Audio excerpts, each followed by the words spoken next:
Amém, queridos? Sendo já velho, olha o texto, sendo já velho, suas mulheres lhe perverteram o coração para seguir outros deuses, e o coração dele não era fiel ao Senhor seu Deus, como havia sido fiel o coração de Davi, seu pai.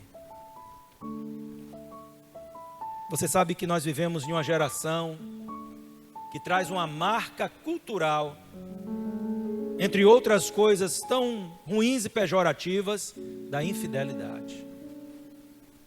A infidelidade é uma marca cultural da nossa geração.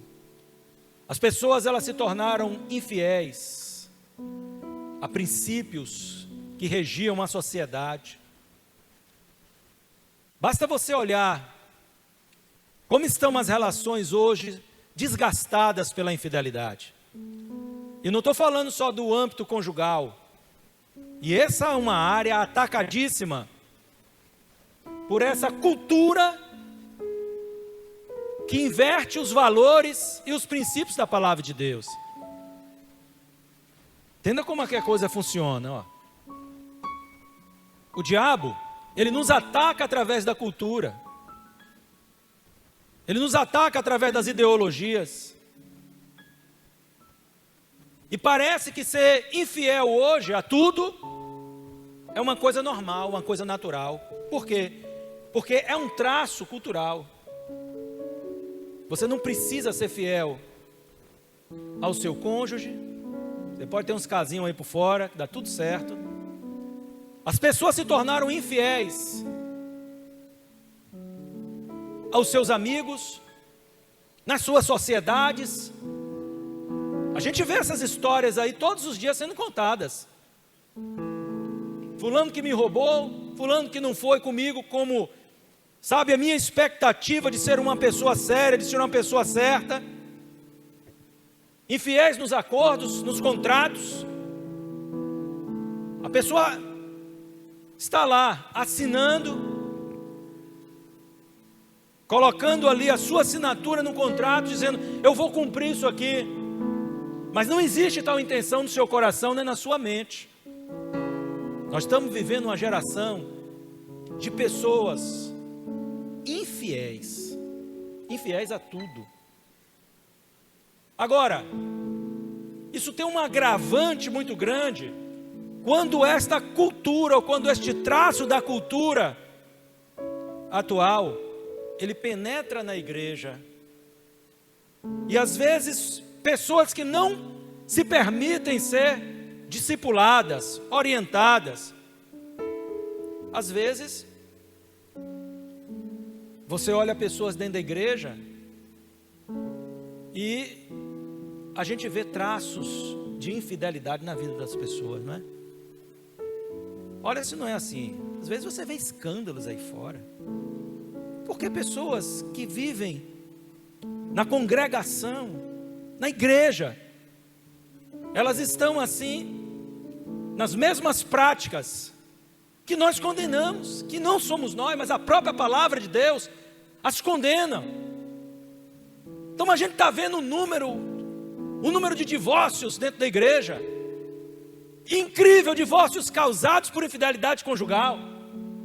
O número de pessoas apontadas dentro das igrejas, fulano era meu funcionário e não cumpriu o compromisso comigo, era meu patrão, não cumpriu o compromisso comigo, assinou um acordo e não cumpriu.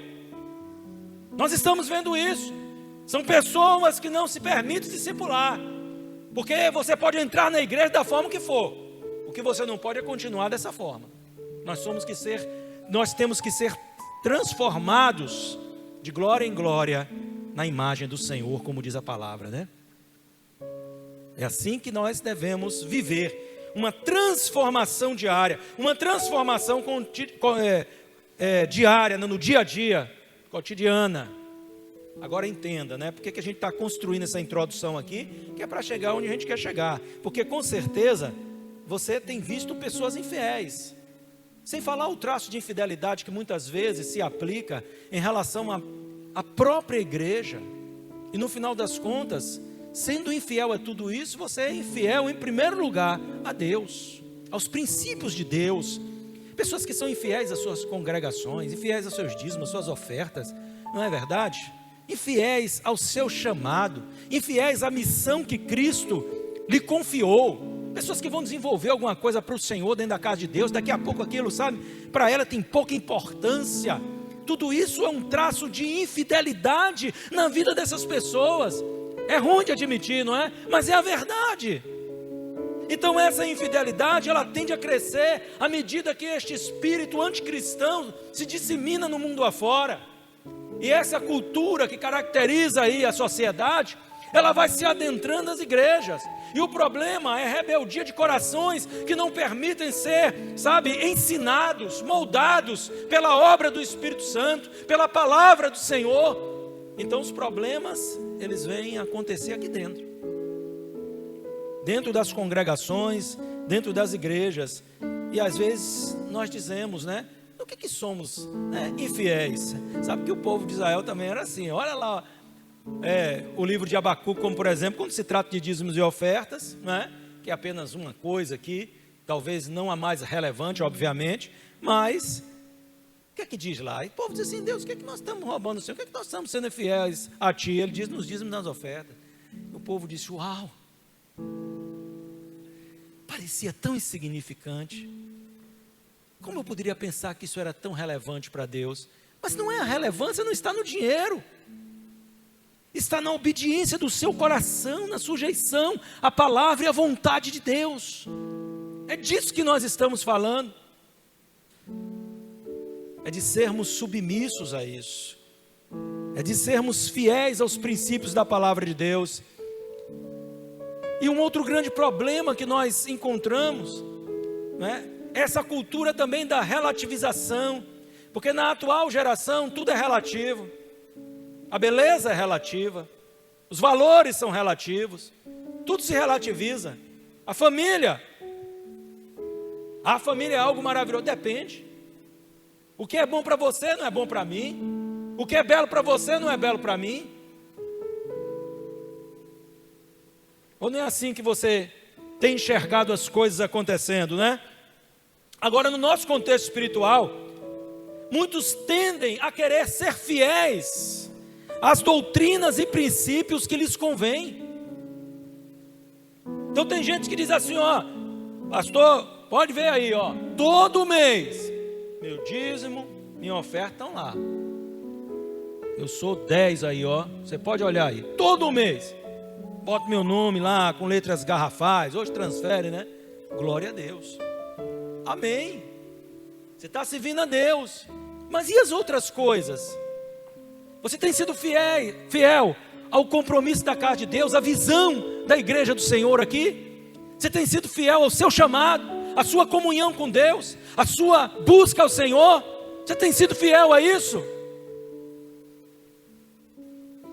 Mas não dá para ser fiel a tudo. Então você não é fiel. Você está relativizando certas coisas. E você está dizendo, Deus, eu posso ser fiel a isso, a isso e a isso. Mas eu não preciso ser fiel àquilo e àquilo outro. Será que Deus aceita essa fidelidade pela metade? Olha o que a palavra de Deus diz aqui, que deve ser visto como nós, como padrão bíblico. Hebreus, capítulo 3, versículo de número 5, está escrito: e Moisés foi fiel em toda a casa de Deus, em toda a casa de Deus, como servo, para testemunho das coisas que haviam de ser anunciadas. Hebreus 3, 5. Moisés foi fiel em toda a casa de Deus, em todas as particularidades, em tudo que era feito, em tudo que era ensinado, em tudo que era mandado, ele era fiel, ele se submetia a isso. Só tinha uma coisa que ele não podia se submeter, e nem nós também, é o que é errado, ao pecado, se isso for estabelecido. Mas naquilo que são as diretrizes trazidas pela palavra para a nossa vida, aquilo que é o chamado de Deus, aquilo que é a missão que Deus nos confiou, aquilo que é o compromisso que nós devemos ter, como crianças, como adolescentes, porque hoje parece que a gente está imbecilizando nossa mocidade, nossas crianças, não é? Infantilizando, tratando como pessoas que não têm mais de 2 neurônios, crianças especiais, cheias de inteligência, de graça de Deus, adolescente, jovem, cheio de potencial, mas a gente fica, ai filhinho, aquela coisa. Deixa esses meninos voarem, deixa esses meninos baterem as asas em Deus, em Cristo, e serem grandes no Senhor. Não fica tolindo essa criança, porque Deus quer usar ela, Deus quer abençoar ela, e Deus quer se revelar através dela. E a gente traz essa cultura, né? Ensina os nossos filhos a não serem fiéis. O menino está empolgado, eu quero ir lá no cultinho das crianças. Não, você já vai no domingo, sábado agora a gente vai para o aniversário. Deixa a criança vir adorar a Deus, deixa ela vir glorificar a Deus, levantar as mãozinhas dela, porque está escrito que do perfeito louvor sai da boca das crianças. É daí que Deus extrai o perfeito louvor. Deixa os jovens serem adoradores, serem fiéis. Deixa os adolescentes serem fiéis.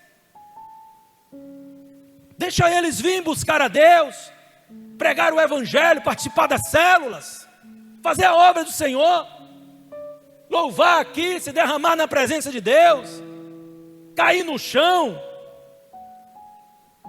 Nós precisamos, irmãos, soltar essas ataduras e deixar que essa geração seja fiel a Deus. Há uma relativização de muitas coisas. Voltando aqui para o tópico, não é? E às vezes a gente estabelece, olha, eu sou fiel aqui, mas ali eu não sou. Eu sou fiel quando estou aqui, mas quando eu saio por essas portas aí agora, você sabe, a vida é difícil, e eu tenho que me virar. Lá na minha empresa, né, eu não posso cumprir tudo isso aqui, então é diferente. Não é assim que Deus busca encontrar em nós. Aí está escrito aquilo que você leu comigo aqui no início acerca de Salomão. O coração dele não era fiel ao Senhor. Em outras traduções dizem, não era totalmente fiel ao Senhor, como foi o de Davi. Havia traços de infidelidade. E às vezes por conta disso, de dizer, Deus, eu sou fiel nisso e nisso, eu não vou deixar que a feitiçaria entre aqui, eu não vou deixar que na nossa nação israelita aqui exista isso, agoureiro, isso, aquilo. Ah, mas espera aí, eu vou abrir mão aqui para a idolatria. Olha que coração dividido. E aí a palavra vem dizer, Deus não o encontrou fiel. Deus não enxergou a fidelidade no coração dele como esperava enxergar. Então nós temos que nos perguntar, olhar para nós. O Espírito Santo não quer um pouco de você. O Espírito Santo não quer uma parte de você. O Espírito Santo quer o seu coração, quer a sua vida por completo para te usar como Ele queira. É isso que Ele quer. Nós não podemos dizer, olha, essa parte aqui eu te dou, mas a parte de cá não. Você não vai fazer um acordo dessa forma com Deus. O acordo de Deus é assim, olha, você é 100% meu. Ou você é 0%. Eu sou mais ou menos de Cristo, sai dessa. Porque você está indo mais ou menos para o céu e deve acabar mais ou menos no inferno. É assim ou não é? Ou somos ou não somos. Agora, corrigir os nossos rumos é um dever nosso, naquilo que estivermos errando, para que lá na frente seja impossível haver mais correção, porque as coisas não começam da noite para o dia. Ninguém acorda de manhã cedo e diz assim, eu não estou fazendo nada aqui, eu vou permitir a idolatria aqui no país. Não, é uma erosão, aquilo vai acontecendo no coração de Salomão, e nós temos que ter cuidado para não estar acontecendo no nosso próprio coração, essa infidelidade ao pertencimento às coisas de Deus, à casa de Deus, à família que Deus nos estabeleceu. Não podemos brincar, nem negociar com estas coisas, mas mantermos a nossa fidelidade. Não adianta ser fiel aqui dentro e não ser fiel lá na universidade, no colégio. Adianta isso? Não adianta ser fiel aqui dentro, não ser fiel no seu trabalho lá a Deus. Seu trabalho você é lá, é o perigoso. Mas aqui você levanta as mãos, e os olhos do Altíssimo que te enxergou aqui, não te enxergou lá fora? Claro que te enxergou lá fora. Olha, irmãos, o Espírito Santo é sensível. Ele percebe. Isso o afeta. Não é que diz as Escrituras que o Espírito Santo tem ciúme de nós? Diz ou não diz? Pois é, porque ele é um ser. Como alguns dizem por aí, uma força ativa. Não, ele é um ser que tem sentimentos, percepções. É Deus na sua terceira pessoa, não é? Terceira pessoa da Trindade. Então, não é algo opcional a nossa fidelidade, mas é um fruto do Espírito Santo. Mas o fruto do Espírito é amor, alegria, paz, longanimidade, benignidade, bondade, fidelidade, mansidão, domínio próprio. Contra essas coisas não há lei, não há juízo, não há condenação de Deus.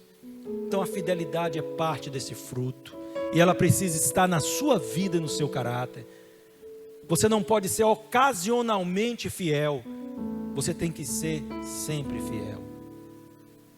Sempre fiel. As coisas que são certas, corretas, as coisas de Deus, aos teus contratos e a tudo. Então o texto lido nos mostra que Salomão se torna infiel. Através de que ele se torna infiel? Das influências. Olha para quem está do teu lado e fala com ele: cuidado com as influências. Lá no teu trabalho, lá na escola, sabe? Essa coisa, rapaz, não é brincadeira não. As influências, elas são terríveis. Então as influências dessas mulheres, ele resolveu se casar com mais mulher do que podia, do que devia. E em um determinado momento da sua vida, ele talvez, já estava ali condescendendo com aqueles erros e começou a abrir concessões e dizer: olha, bem, eu tenho a minha fé, mas você tem a sua fé. Isso não acontece assim, né? Eu tenho a minha fé, você tem a sua fé. Então tá bom, vai lá, levanta o teu ídolo aí e adora o teu ídolo. Agora, não queira me levar para isso, tá bom? Eu cá, você lá, fique lá na sua. E dentro da casa dele, a infidelidade foi posta ali, diante dos olhos de Deus. Diante dos olhos de Deus. Olha que coisa terrível. Deus estava vendo tudo isso, toda essa ação de infidelidade. Deus estava observando todas essas coisas. E ele começou, porque a coisa é assim, ela vai tomando volume sempre, né? Então você abre uma brecha, e o que é que acontece? O diabo vem e coloca uma cunha, e começa a bater naquela brecha, para que ela se abra mais. Para que ela se abra mais. E a infidelidade começou a tomar conta da vida deste homem. Começou a agir na vida deste homem de uma tal forma que foi dominando suas ações. Olha o que é que diz o texto aqui lá em primeiro livro dos Reis, capítulo número 11. Nós lemos o versículo 4 e diz assim no versículo 5: Salomão seguiu Astarote, deusa dos Sidônios, e Milcom, abominação dos Amonitas. Assim Salomão fez o que era mal aos olhos do Senhor, e não perseverou em seguir o Senhor, como Davi seu pai havia feito. E você sabe qual é a consequência? Neste tempo, sobre o monte que fica diante de Jerusalém, Salomão construiu um santuário a Quemos, abominação de Moabe, e a Moloque, abominação dos filhos de Amon. Assim fez para todas as suas mulheres estrangeiras, as quais queimavam incenso e ofereciam sacrifício aos seus deuses. E então no versículo 9 diz: o Senhor se indignou contra Salomão, por ter desviado o seu coração do Senhor, Deus de Israel, que lhe havia aparecido 2 vezes, ordenando que não seguisse outros deuses. Ele, porém, não guardou o que o Senhor lhe havia ordenado. Por isso o Senhor disse a Salomão: já que você procedeu assim e não guardou a minha aliança, nem os meus estatutos que lhe ordenei, vou tirar o reino de você e dá-lo a um dos seus servos. Você pode entender isso? E muitas vezes pessoas são despojadas dos seus dons, dos seus talentos, de suas funções, de suas vocações, de sua comunhão com Deus, da proeminência que tinham, porque não se mantêm fiéis a Deus. E Deus não foi responsabilizar as mulheres de Salomão, Deus foi responsabilizar o próprio Salomão, e foi dizer a ele: foi você quem permitiu que isso acontecesse, não venha culpar outras pessoas, você permitiu que a abominação se estabelecesse na sua própria casa. Isso é forte, irmãos, isso é forte, isso é muito sério. Olha o que Deus está dizendo aqui para mim e para você. Nós não podemos brincar com essas coisas. Cuidado com essas influências, cuidado com essa associação com quem não quer conta com Deus, com quem quer te desviar do caminho de Deus. Isso é muito perigoso. Não dê ouvidos a quem não ouve a Deus e não quer saber das coisas de Deus. Nós nos aproximamos das pessoas para influenciá-las, dizer que Deus as ama, e é a verdade, que Jesus morreu por elas, mas não para sermos, sabe, ali, influenciados, estarmos praticando aquilo que não é a vontade de Deus para a nossa vida. Duas verdades se estabelecem aqui, não é? Que a gente vê imediatamente. A primeira delas: a fidelidade não é imutável. Não existe uma história, sou fiel hoje, serei para sempre. Você precisa cuidar da sua fidelidade. A fidelidade não é algo imutável, ela pode mudar. A sua condição de fidelidade hoje, e nós vemos isso todos os dias, pessoas fiéis a seus chamados, seus ministérios, e que hoje não querem mais conta com o que faziam, que foram chamados por Deus para fazer. Pessoas que eram fiéis nos seus dízimos, nas suas ofertas, e permitiram que seu coração fosse corrompido, né? E aí busca aquelas fontes, porque querem beber dessas águas, para ouvir esses recados, né? E aí pronto. Pessoas que eram fiéis aos princípios de Deus, e agora está negociando. Não, mas isso aqui não tem problema, isso pode. E aí vai se mundanizando. A cada dia vai se mundanizando, vai sendo permissivo com o pecado, e fazendo um caminho inverso àquilo que é a vontade de Deus. Pessoas que foram usadas por Deus, chamadas por Deus, e hoje estão estagnadas. Por que isso acontece? Isso aqui, irmão. Por causa disso aqui. Entenda que a fidelidade não é imutável. Ela pode mudar para melhor ou para pior. Isso depende de você. Em segundo lugar, a fidelidade precisa ser consolidada. Ou seja, ela precisa ficar mais sólida e forte a cada dia. Se você não cuidar da sua fidelidade a Deus, essa fidelidade vai ser corroída, corrompida e destruída. E não são poucos os exemplos de pessoas que você um dia, né? Eu conheci jovens usados por Deus, cheio de Deus. Um jovem que cantava com uma voz linda, um quarteto,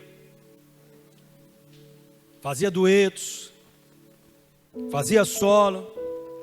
Na igreja que participávamos lá em Jiquié, menino da voz linda, envolvido no ministério, mas é aquela questão, sabe, acha que está ali blindado, e não se apercebe de que muitas vezes certas influências podem estar desencaminhando. Então hoje está desviado dos caminhos do Senhor. Quantas pessoas firmes na casa de Deus se desviaram dos caminhos do Senhor? Você acha que a pessoa levanta e diz assim: eu não quero mais saber de Deus? Não. Essas coisas vão acontecendo aos poucos na vida das pessoas. E de repente elas olham e estão tão distantes de Deus que elas não conseguem mais voltar. Já teve a experiência de chegar a um determinado ponto que você diz assim: será que eu vou conseguir voltar nadando aqui? Aí, Felipe, volta que é acostumado, né? Não é brincadeira não. Eu lembro de um dia que a gente estava numa boia, eu, meu cunhado, um primo dele, e a gente, irmão de Sandra, e nós saímos assim lá em Serra Grande numa boia, isso é muitos anos, de caminhão, e de repente quando a gente olhou, a praia estava distante, a correnteza pegou assim e levou. E eu falei: rapaz, O negócio aqui deu ruim agora, viu? Eu falei, eu vou voltar. E esse era, rapaz, não, vamos ficar aqui na boia. Eu falei, não, dá para voltar. Eu fui, e voltei, e eu cheguei. Mas vou dizer uma coisa, Felipe, eu já cheguei beijando a areia, de alegria. Não é fácil voltar, quando nós nos distanciamos. A maioria não consegue, e se perde. Que alegria quando eu botei as mãos naquela areia, viu? Exausto, cansado. Hoje com certeza eu ficava em cima da boia, viu? Não tenha dúvida disso. Mas é assim.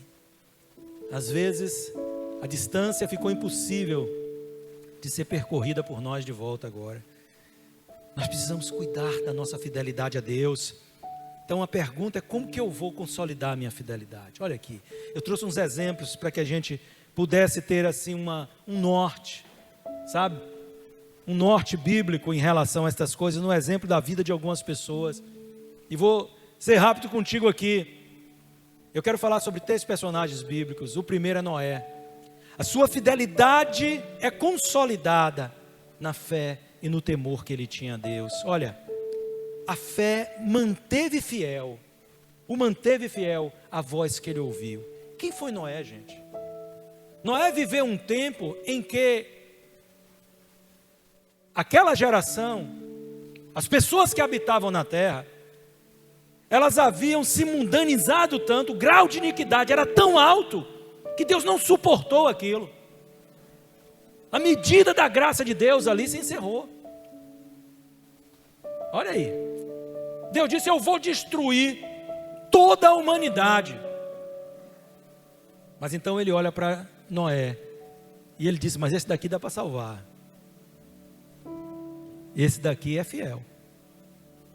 Então ele chama Noé e diz, Noé tinha 500 anos de idade, e ele diz, Noé, aparelha uma arca, porque eu vou trazer um dilúvio sobre a terra, vai matar todas as pessoas do mundo, todos os animais, com exceção obviamente daqueles que entrarem na arca. Eu vou destruir tudo.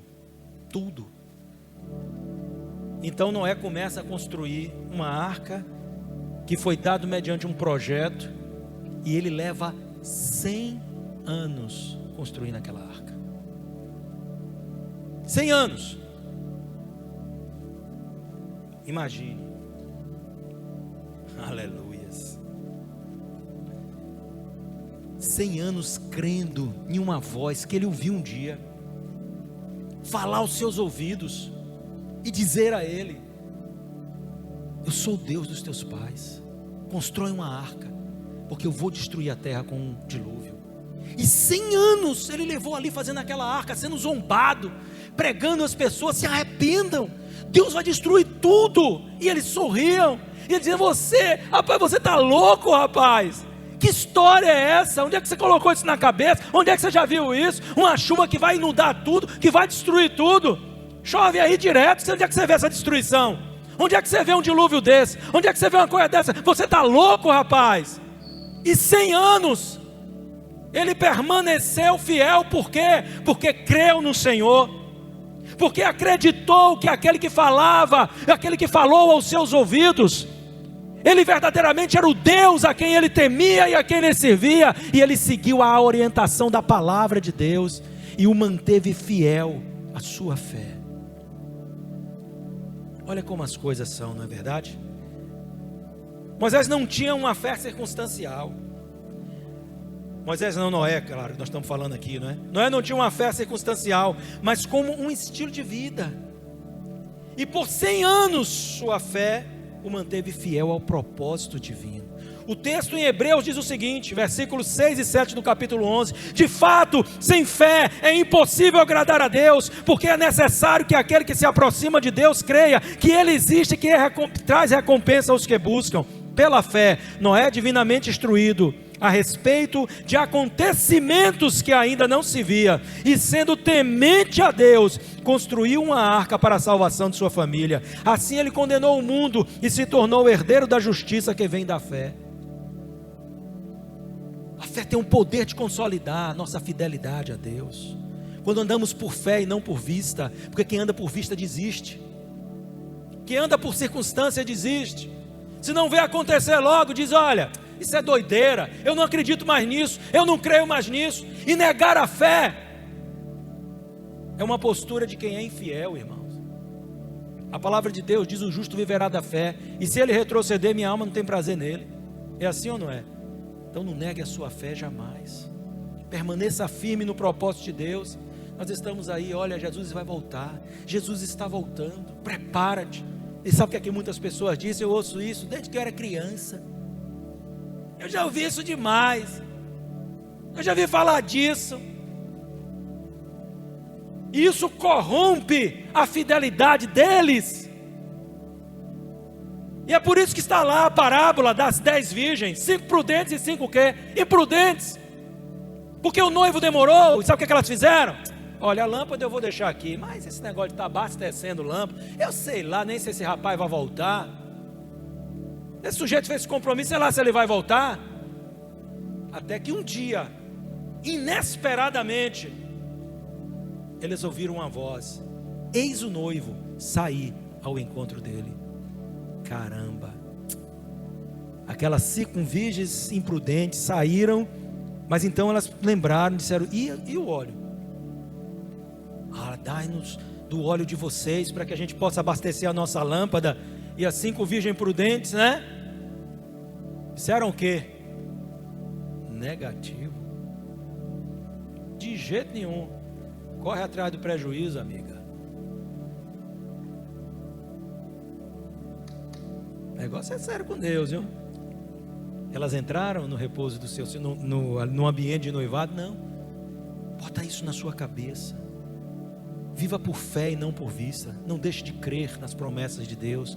Não deixe de crer na palavra de Deus, porque a tua fé pode consolidar a tua fidelidade ao Senhor. Eu creio num Deus, sabe, que todas as suas promessas são verdadeiras, que todas as suas promessas são reais, e que Ele tem para mim o que Ele disse que tem para mim, e que Ele me dará o que Ele disse que me dará, e que Ele reservou para a sua igreja aquilo que Ele disse que reservou para a sua igreja. E isso mantém a minha fidelidade a Ele, porque eu sei que Ele não é homem para que minta, nem filho do homem para que se arrependa. Eu sei em quem tenho crido, disse o apóstolo Paulo, e eu sou bem certo de que Ele é poderoso, aleluias. É isso que nós temos que ter em mente. Então a fé se consolida nisso aqui, e no temor do Senhor, porque o seu coração temia a Deus. E ele diz: eu não vou brincar com Deus, eu sei quem Ele é, eu sei que Ele é o Criador de todas as coisas. As consequências de se brincar com as coisas santas, de se abrir mão daquilo que somos chamados para ser. Autor aos Hebreus, capítulo de número 10, o justo viverá da fé, e se ele retroceder, a minha alma não terá prazer nele, diz o Senhor. Quantos retrocederam? Quantos abandonaram? Abandonaram a fé e a fidelidade. E onde estão eles hoje? A cerca, em volta. Mas Deus nos está chamando para o centro da sua vontade, experimentar isso, o melhor dele, que aqui é onde estão aqueles em quem Ele tem derramado graça. Vamos nos aperceber disso. Abraão, sua fidelidade é consolidada pela obediência. É algo extraordinário a história de Abraão. Abraão leva 25 anos esperando a promessa de Deus. A promessa vem. Depois de problemas, de conturbações, teve um filho fora daquilo que foi estabelecido por Deus. Agora a promessa vem. Abraão pega aquele meninozinho ali e diz: ah, rapaz, Deus é fiel, que maravilha que Deus fez. Sara já velhinha, né? Aquela coisa, já estava adiantada na idade. Abraão já velhinho, e eles têm agora aquele filho. E Abraão ali com certeza maravilhado com aquela criança, a criança da promessa. Ah, a minha descendência será grandiosa através dessa criança. E Deus chama ele e diz assim: vai lá, sobe lá no monte e oferece teu filho, o teu único filho. Porque ele tinha Ismael, mas o único filho da promessa era aquele, Isaque, né? Vai lá e oferece teu filho. E a palavra de Deus diz então que Abraão ruma para o monte Moriá. Por quê? Porque a sua obediência a Deus não era parcial, não era circunstancial. Ah, Deus, isso aqui eu não vou te obedecer não. Isso aqui eu não vou te obedecer não. Uma figura trabalhou lá com o santo, quando o santo tinha a loja, louvava o dia todo, né? Dizendo que era crente, louvava o dia todo. Mas quando precisava pedir perdão a pessoa, nem que Senhor desça do céu, eu vou lá pedir perdão a ele. Porque a obediência é circunstancial. Se é alguma coisa que eu estou elegendo como boa para mim, eu vou e obedeço. Senão, Deus, não dá não. Deixa, pula essa daí, vamos para outra. Olha se isso vai dar certo com Deus. Então ele estava aqui, Abraão, pela fé, quando chamado, obedeceu, a fim de ir para um lugar que devia receber como herança, e partiu sem saber para onde ia. Ele foi chamado e foi, e obedeceu, diz a palavra de Deus. Mas quando ele é desafiado a entregar o seu filho, o nível de prova aqui aumenta, irmão. Porque se a viagem não desse certo, ele sabia de onde veio e podia voltar. Mas imolar o filho, sacrificar o filho, não tem volta. Humanamente falando, não tem como. Mas ele subiu aquele monte confiante. E quando perguntaram a ele, disseram: fica aqui, eu vou subir com o menino e adorar e vamos descer. E o filho pergunta a ele: pai, está aqui a lenha, está aqui o fogo, está aqui o cutelo, e cadê a oferta? E ele diz: Jeová Jireh, o Senhor proverá. E ele chega lá, e ele coloca Isaac sobre o lenho, e olha a conivência daquele menino. Imagine que, estima-se que Isaac, pelo peso do fardo da lenha ali, deveria ter 16, 17 anos de idade. Você acha que se Isaac botasse o pé na estrada para correr ali, Abraão ia pegar ele? De jeito nenhum. Ele subiu, ele se sujeitou a estar ali, no local do sacrifício, deitado, para ser imolado. Olha a fidelidade deles. E quando ele levanta sua mão, Abraão, para imolar o menino, ele ouve uma voz do céu, diz: não faça tal. Agora eu sei que tu és fiel, Abraão, e eu farei a tua descendência numerosa como as estrelas do céu e como a areia da praia. Abençoarei os que te abençoarem. Olha lá, maravilha, irmãos. Vale a pena ser fiel. Vale a pena ser fiel a Deus. O Senhor o abençoou, e através do seu descendente Jesus, todas as nações, todas as famílias são abençoadas, como a promessa assim disse. E ele foi ali. A prova da sua fidelidade veio através da obediência. Sujeite-se a Deus, sujeite-se à vontade do Senhor. Não questione o que Deus tem pedido a você. Faça, obedeça, e você será honrado por Deus, e você será abençoado por Deus. E eu termino dizendo o seguinte para vocês aqui, ó. Isaías, a sua fidelidade é consolidada pela rendição e entrega ao chamado de Deus. Entrega ao chamado de Deus. Isaías 6:8, depois da morte do rei Uzias, a nação passava por um momento, não havia, na verdade, uma desestabilização política, porque o filho de Uzias já havia assumido a regência ali do reino, tendo em vista que Uzias estava leproso, né?